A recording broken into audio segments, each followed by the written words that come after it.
ये साबिक सदर पाकिस्तान फारूक अहमद खान लगारी हैं, जो डेरा गाजी खान के एक वडेरे थे। कम लोग जानते हैं कि उन्होंने 1964 में सीएसएस में दूसरी पोजीशन ली थी और ढाका में बतौर सिविल सर्वेंट तैनात हुए। सकूत ढाका के बाद सिविल सर्विस छोड़कर जुल्फिकार अली भुट्टो की पीपल्स पार्टी में शामिल हुए।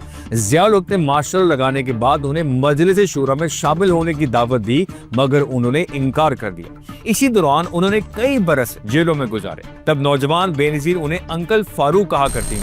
93 में मोहतरमा दूसरी मर्तबा मेजॉरिटी लेकर आई तो उन्हें मशवरा दिया गया कि आप अपनी वालिदा नुसरत भुट्टो को सदर ममलिकत बनाएं, लेकिन बेनजीर भुट्टो ने फारूक लगारी को इस मनसब का हकदार समझा। 1996 में मुर्तजा भुट्टो के कत्ल के बाद बेनजीर हुकूमत को आर्टिकल 58(2)B के तहत घर भेजने वाले यही फारूक अहमद खान लगारी थे।